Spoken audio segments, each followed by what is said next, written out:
मैं जब मर जाऊं तो मेरी नाक पर 100 का नोट रख देना, शायद मैं खड़ा हो जाऊं।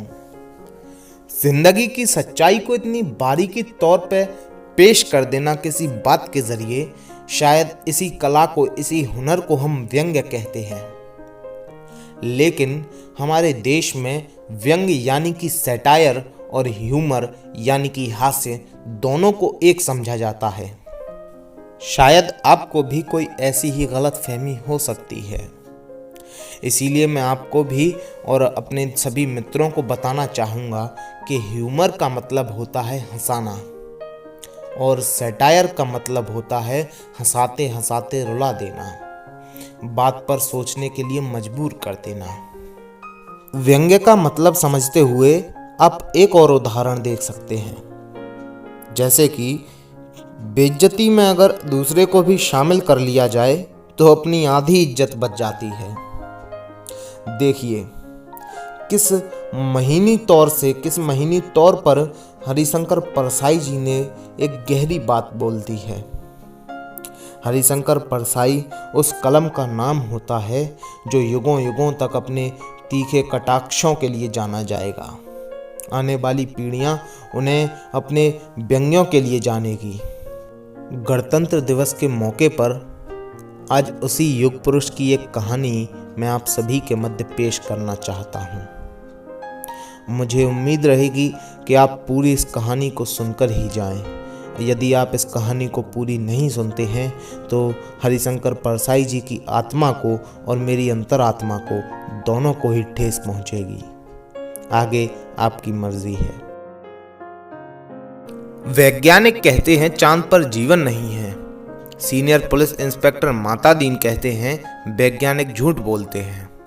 वहाँ हमारे जैसे ही मनुष्यों की आबादी है। विज्ञान ने हमेशा इंस्पेक्टर माता दीन से मात खाई है।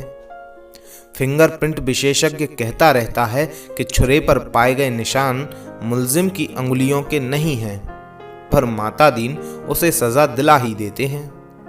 माता दीन कहते हैं ये वैज्ञानिक केस का पूरा इन्वेस्टिगेशन नहीं करते। उन्होंने चांद का उजला हिस्सा देखा और कह दिया वहाँ जीवन नहीं है। मैं चांद का अंधेरा हिस्सा देखकर आया हूँ, वहाँ मनुष्य जाति है। ये बात सही है क्योंकि अंधेरे पक्ष के माता दीन माहिर माने जाते हैं। पूछा जाएगा इंस्पेक्टर माता दीन चांद पर क्यों गए थे? टूरिस्ट की हैसियत से या किसी फरार अपराधी को पकड़ने? नहीं, वे भारत की तरफ से सांस्कृतिक आदान प्रदान के अंतर्गत गए थे। चांद सरकार ने भारत सरकार को लिखा था, यूँ हमारी सभ्यता बहुत आगे बढ़ी है, पर हमारी पुलिस में पर्याप्त सक्षमता नहीं है। वो अपराधी का पता लगाने और उसे सजा दिलाने में अक्सर असफल होती है। सुना है आपके यहाँ रामराज है। मेहरबानी करके किसी पुलिस अफसर को भेजें जो हमारी पुलिस को शिक्षित कर दे। गृह मंत्री ने सचिव से कहा किसी आईजी को भेज दो। सचिव ने कहा नहीं सर, आईजी नहीं भेजा जा सकता, प्रोटोकॉल का सवाल है। चांद हमारा एक क्षुद्र उपग्रह है। आईजी के रैंक के आदमी को नहीं भेजेंगे, किसी सीनियर इंस्पेक्टर को भेज देता हूँ। तय किया गया कि हजारों मामलों के इन्वेस्टिगेटिंग अफसर सीनियर इंस्पेक्टर माता दीन को भेज दिया जाए। चांद की सरकार को लिख दिया गया कि आप माता दीन को लेने के लिए पृथ्वी यान भेज दीजिए। पुलिस मंत्री ने माता दीन को बुलाकर कहा, तुम भारतीय पुलिस की उज्जवल परंपरा के दूत की हैसियत से जा रहे हो। ऐसा काम करना कि सारे अंतरिक्ष में डिपार्टमेंट की ऐसी जय जयकार हो कि पीएम को भी सुनाई पड़ जाए। माता दीन की यात्रा का दिन आ गया। एक यान अंतरिक्ष अड्डे पर उतरा। माता दीन सबसे विदा लेकर यान की तरफ बढ़े। वे धीरे धीरे कहते जा रहे थे, प्रविश नगर कीजे सब काजा, हृदय राख कौशलपुर राजा। यान के पास पहुंचकर माता दीन ने मुंशी अब्दुल गफूर को पुकारा। मुंशी! गफूर ने एड़ी मिलाकर सैल्यूट फटकारा। बोला जी पेक्सा। पेक्सा यानी इंस्पेक्टर। जी पेक्सा। एफआईआर रख दी है? जी पेक्सा। और रोजनामचे का नमूना? जी पेक्सा। वे यान में बैठने लगे। हवलदार बल्लभ भद्र को बुलाकर कहा, हमारे घर में जच्चा के बखत अपने खटला को मदद के लिए भेज देना। खटला यानी पत्नी। बल्लभदर ने कहा, जी पेटसा। गफूर ने कहा, आप बेफिक्र रहें पेटसा, मैं अपनी पत्नी को भी भेज दूंगा खिदमत के लिए। मातादीन ने यान के चालक से पूछा, ड्राइविंग लाइसेंस है? जी है साहब। और गाड़ी में बत्ती ठीक है? जी ठीक है। मातादीन ने कहा, सब ठीक ठाक होना चाहिए, वरना हरामजादे का बीच अंतरिक्ष में चालान कर दूंगा। चंद्रमा से आए चालक ने कहा, हमारे यहाँ आदमी से इस तरह नहीं बोलते। मातादीन ने कहा, जानता हूँ बे, तुम्हारी पुलिस कमज़ोर है, अभी मैं उसे ठीक करता हूँ। मातादीन यान में कदम रख ही रहे थे कि हवलदार राम सजीवन भागता हुआ आया। बोला, पेटसा, एसपी साहब के घर में से कहे हैं कि चांद से एड़ी चमकाने का पत्थर लेते आना। मातादीन खुश हुए, बोले, कह देना बाई साहब से, जरूर लेता आऊँगा। वे यान में बैठे और यान उड़ चला। पृथ्वी के वायुमंडल से यान बाहर निकला ही था कि मातादीन ने चालक से कहा, अबे हॉर्न क्यों नहीं बजाता? चालक ने जवाब दिया, आसपास लाखों मील में कुछ नहीं है। मातादीन ने डांटा, मगर रूल इज रूल, हॉर्न बजाता चल। चालक अंतरिक्ष में हॉर्न बजाता हुआ यान को चांद पर उतार लाया। अंतरिक्ष अड्डे पर पुलिस अधिकारी मातादीन के स्वागत के लिए खड़े थे। मातादीन रौब से उतरे और उन अफसरों के कंधों पर नजर डाली। वहां किसी के स्टार नहीं थे, फीते भी किसी के नहीं लगे थे, लिहाजा मातादीन ने एड़ी मिलाना और हाथ उठाना ज़रूरी नहीं समझा। फिर उन्होंने सोचा, मैं यहाँ इंस्पेक्टर की हैसियत से नहीं, सलाहकार की हैसियत से आया हूँ। मातादीन को वे लोग लाइन में ले गए और एक अच्छे से बंगले में उन्हें टिका दिया। एक दिन आराम करने के बाद मातादीन ने काम शुरू कर दिया। पहले उन्होंने पुलिस लाइन का मुलाहजा किया। शाम को उन्होंने आईजी से कहा, आपके यहाँ पुलिस लाइन में हनुमान जी का मंदिर नहीं है? हमारे रामराज में पुलिस लाइन में हनुमान जी हैं। आईजी ने कहा, हनुमान कौन थे? हम नहीं जानते। मातादीन ने कहा, हनुमान का दर्शन हर कर्तव्य परायण पुलिस वाले के लिए ज़रूरी है। हनुमान सुग्रीव के यहाँ स्पेशल ब्रांच में थे। उन्होंने सीता माता का पता लगाया था। एबडक्शन का मामला था, दफ़ा 362। हनुमान जी ने रावण को सजा वहीं दे दी, उसकी प्रॉपर्टी में आग लगा दी। पुलिस को ये अधिकार होना चाहिए कि अपराधी को पकड़ा और वहीं सजा दे दी, अदालत में जाने का झंझट ही नहीं। मगर ये सिस्टम अभी हमारे रामराज में भी चालू नहीं हुआ है। हनुमान जी के काम से भगवान राम बहुत खुश हुए। वे उन्हें अयोध्या ले आए और टॉन ड्यूटी में तैनात कर दिया। वही हनुमान हमारे आराध्य देव हैं। मैं उनकी फ़ोटो लेता आया हूँ, उस पर से मूर्तियाँ बनवाइए और हर पुलिस लाइन में स्थापित करवाइए। थोड़े ही दिनों में चांद की हर पुलिस लाइन में हनुमान जी स्थापित हो गए। मातादीन उन कारणों का अध्ययन कर रहे थे जिनसे पुलिस लापरवाह और अलाल हो गई थी। वो अपराधों पर ध्यान नहीं देती, कोई कारण नहीं मिल रहा था। एकाएक उनकी बुद्धि में एक चमक आई। उन्होंने मुंशी से कहा, ज़रा तनख्वाह का रजिस्टर बताओ। तनख्वाह का रजिस्टर देखा तो सब समझ गए, कारण पकड़ में आ गया। शाम को उन्होंने पुलिस मंत्री से कहा, मैं समझ गया कि आपकी पुलिस मुस्तैद क्यों नहीं है। आप इतनी बड़ी तनख्वाहें देते हैं इसलिए। सिपाही को 500 और थानेदार को 1000, ये क्या मजाक है? आखिर पुलिस अपराधी को क्यों पकड़े? हमारे यहाँ सिपाही को 100 और इंस्पेक्टर को 200 देते हैं तो वे 24 घंटे जुर्म की तलाश करते हैं। आप तनख्वाहें फ़ौरन घटाइए। ये उस वक्त की तनख्वाहें हैं, लगभग आज से 40-50 साल पहले, 1970-80 के आसपास की। इसीलिए ये 100 और 500, 100 और ये 200 रुपए की तनख्वाहें बताई गई हैं। पुलिस मंत्री ने कहा, मगर ये तो अन्याय होगा। अच्छा वेतन नहीं मिलेगा तो वे काम ही क्यों करेंगे? मातादीन ने कहा, इसमें कोई अन्याय नहीं है। आप देखेंगे कि पहली घटी हुई तनख्वाह मिलते ही आपकी पुलिस की मनोवृत्ति में क्रांतिकारी परिवर्तन हो जाएगा।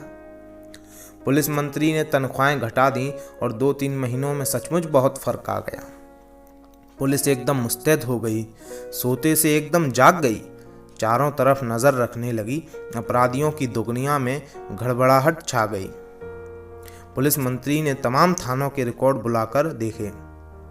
पहले से कई गुने अधिक केस रजिस्टर हुए थे।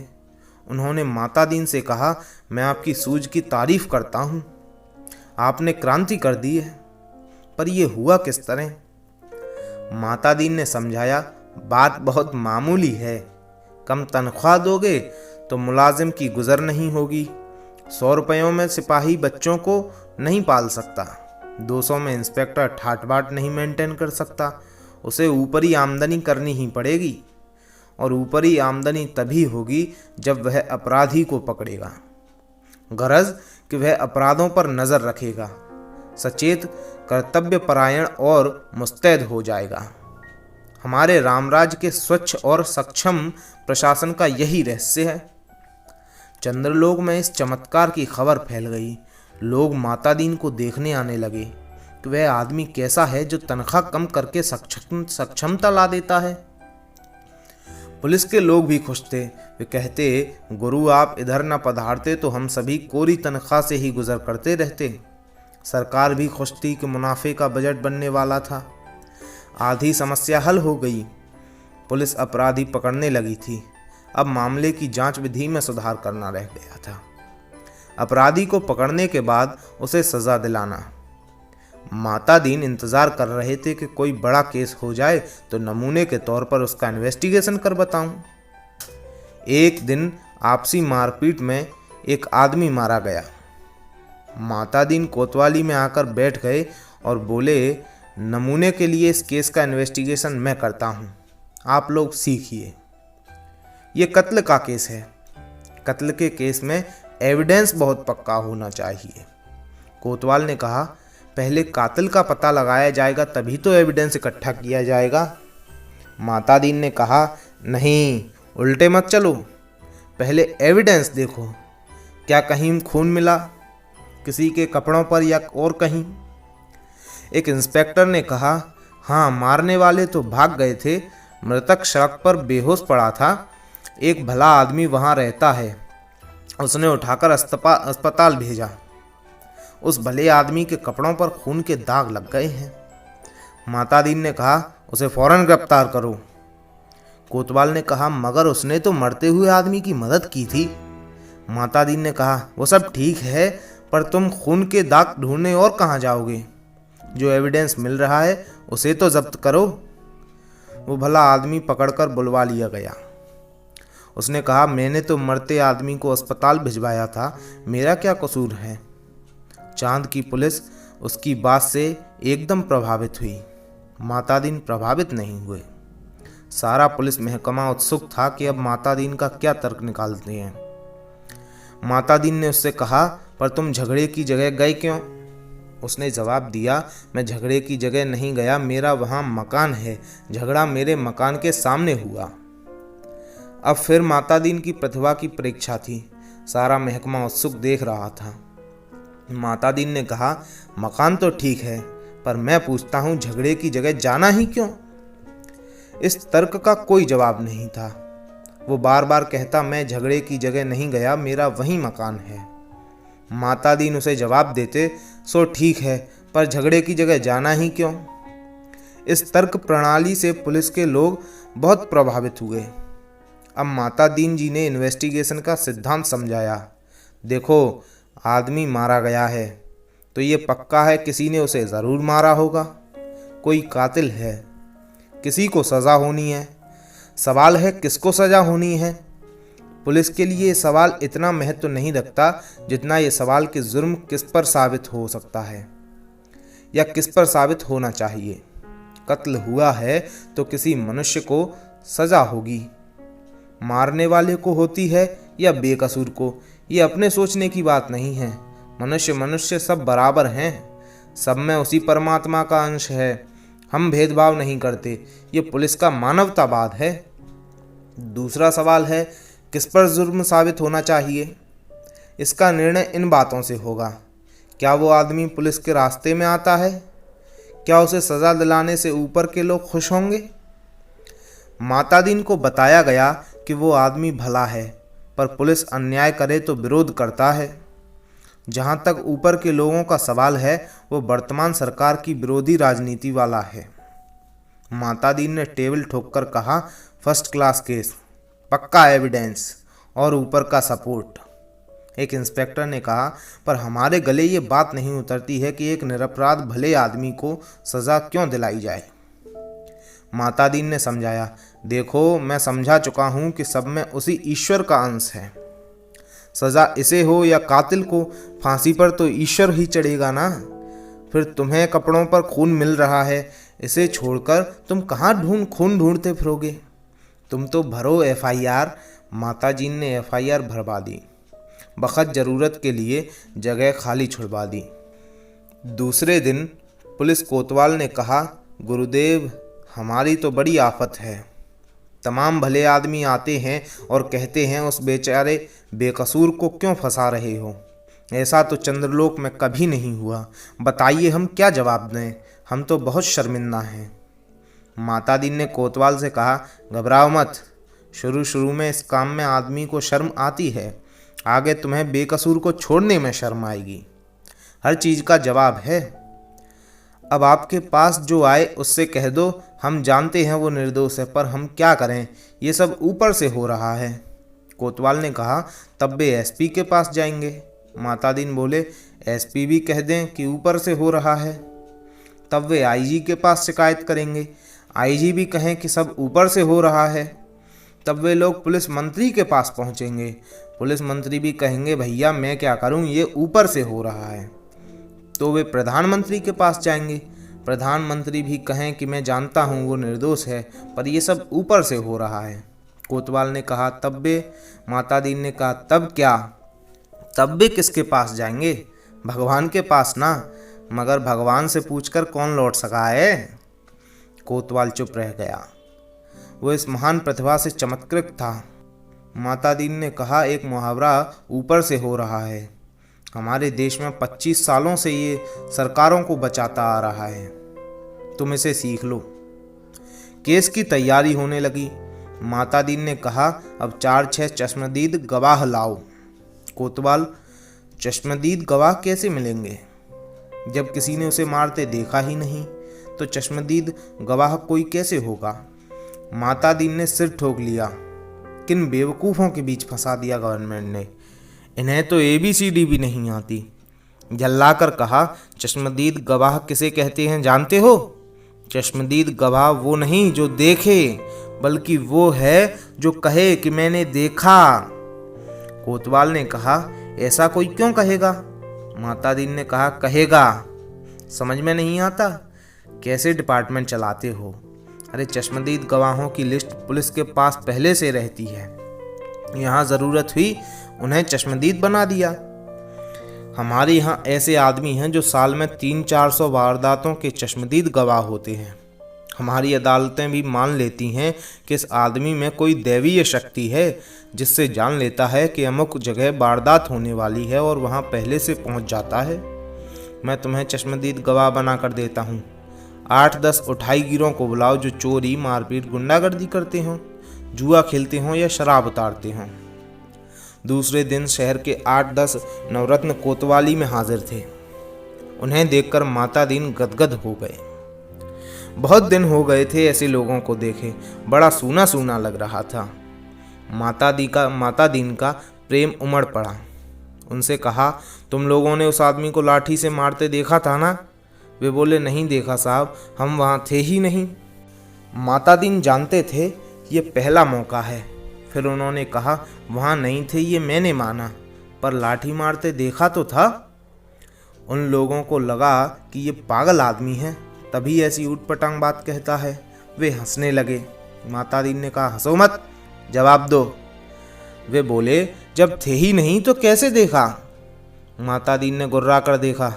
कहा, कैसे देखा सो बताता हूँ। तुम लोग जो काम करते हो सब इधर दर्ज हैं। हर एक को कम से कम 10 साल जेल में डाला जा सकता है। तुम ये काम आगे भी करना चाहते हो या जेल जाना चाहते हो? वे घबरा कर बोले, साहब हम जेल नहीं जाना चाहते। माता दीन ने कहा, ठीक है, तो तुमने उस आदमी को लाठी मारते देखा था ना? वे बोले, देखा साहब। वो आदमी घर से निकला और जो लाठी मारना शुरू किया तो वो बेचारा बेहोश होकर सड़क पर गिर पड़ा। माता दीन ने कहा, ठीक है, आगे भी ऐसी वारदातें देखोगे? वे बोले, साहब जो आप कहेंगे सो देखेंगे। कोतवाल इस चमत्कार से थोड़ी देर को बेहोश हो गया। होश आया तो माता दीन के चरणों पर गिर पड़ा। माता दीन ने कहा, हटो, काम करने दो। कोतवाल पांव से लिपट गया, कहने लगा, मैं जीवन भर इन श्री चरणों में पड़ा रहना चाहता हूँ। माता दीन ने आगे की सारी कार्य प्रणाली तय कर दी। FIR बदलना, बीच में पन्ने डालना, रोज नामचा बदलना, गवाहों को तोड़ना, सब सिखा दिया। उस आदमी को 20 साल की सजा हो गई। चांद की पुलिस शिक्षित हो चुकी थी। धड़ाधड़ केस बनने लगे और सजा होने लगी। चांद की सरकार बहुत खुश थी। पुलिस की ऐसी मुस्तैदी भारत सरकार के सहयोग का नतीजा थी। चांद के संसद ने एक धन्यवाद का प्रस्ताव पास किया। एक दिन माता दीन जी का सार्वजनिक अभिनंदन किया गया। वे फूलों से लदे खुली जीप पर बैठे थे। आसपास जय जयकार करते हजारों लोग। वे हाथ जोड़कर अपने गृह मंत्री की स्टाइल में जवाब दे रहे थे। जिंदगी में पहली बार ऐसा कर रहे थे, इसलिए थोड़ा अटपटा लग रहा था। 26 साल पहले पुलिस में भर्ती होते वक्त किसने सोचा था कि एक दिन दूसरे लोक में उनका ऐसा अभिनंदन होगा। वे पछताए, अच्छा होता कि इस मौके के लिए कुर्ता, टोपी और धोती ले आते। भारत के पुलिस मंत्री टेलीविजन पर बैठे ये दृश्य देख रहे थे और सोच रहे थे, मेरी सद्भावना यात्रा के लिए वातावरण बन गया। कुछ महीने निकल गए। एक दिन चांद की संसद का विशेष अधिवेशन बुलाया गया। बहुत तूफान खड़ा हुआ। गुप्त अधिवेशन था, इसलिए रिपोर्ट प्रकाशित नहीं हुई, पर संसद की दीवारों से टकराकर कुछ शब्द बाहर आए। सदस्य गुस्से से चिल्ला रहे थे, कोई बीमार बाप का इलाज नहीं कराता, डूबते बच्चों को कोई नहीं बचाता, जलते मकान की आग कोई नहीं बुझाता, आदमी जानवर से बदतर हो गया है, सरकार फौरन इस्तीफा दे। दूसरे दिन चांद के प्रधानमंत्री ने माता दीन को बुलाया। माता दीन ने देखा वे एकदम बूढ़े हो गए थे। लगा ये कई रात सोए नहीं हैं। रुआं से होकर प्रधानमंत्री ने कहा, माता दीन, हम आपके और भारत सरकार के बहुत आभारी हैं। अब आप कल देश वापस लौट जाइए। माता दीन ने कहा, मैं तो टर्म ख़त्म करके ही जाऊंगा। प्रधानमंत्री ने कहा, आप बाकी टर्म का वेतन ले जाइए, डबल ले जाइए, तिबल ले जाइए। माता दीन ने कहा, हमारा सिद्धांत है, हमें पैसा नहीं, काम प्यारा है। आखिर चांद के प्रधानमंत्री ने भारत के प्रधानमंत्री को एक गुप्त पत्र लिखा। चौथे दिन माता दीन को वापस लौटने के लिए अपने IG का ऑर्डर मिल गया। उन्होंने SP साहब के घर के लिए एड़ी चमकाने का पत्थर यान में रखा और चांद से विदा हो गए। उन्हें जाते देख पुलिस वाले रो पड़े। बहुत अरसे तक ये रहस्य बना रहा कि आखिर चांद में ऐसा क्या हो गया कि माता दीन को इस तरह एकदम लौटना पड़ा। चांद के प्रधानमंत्री ने भारत के प्रधानमंत्री को क्या लिखा था? एक दिन वो पत्र खुल ही गया। उसमें लिखा था, इंस्पेक्टर माता दीन की सेवाएं हमें प्रदान करने के लिए अनेक धन्यवाद, पर अब आप उन्हें फौरन बुला लें। हम भारत को मित्र देश समझते थे, पर आपने हमारे साथ शत्रुवत व्यवहार किया है। हम भोले लोगों को आपने विश्वासघात दिया है। आपके माता दीन ने हमारी पुलिस को जैसा कर दिया है, उसके नतीजे ये हुए हैं। कोई आदमी किसी मरते हुए आदमी के पास नहीं जाता, इस डर से कि वो कत्ल के मामले में फंसा दिया जाएगा। बेटा बीमार बाप की सेवा नहीं करता, वो डरता है बाप मर गया तो उस पर कहीं हत्या का आरोप न लगा दिया जाए। घर जलते रहते हैं और कोई बुझाने नहीं आता, डरता है कि कहीं उस पर आग लगाने का जुर्म कायम न कर दिया जाए। बच्चे नदी में डूबते रहते हैं और उन्हें कोई नहीं बचाता, इस डर से कि उस पर बच्चों को डुबाने का आरोप ना लग जाए। सारे मानवीय संबंध समाप्त हो रहे हैं। माता दीन जी ने हमारी आधी संस्कृति नष्ट कर दी है। अगर वे यहाँ रहे तो पूरी संस्कृति नष्ट कर देंगे। उन्हें फौरन रामराज में बुला लिया जाए।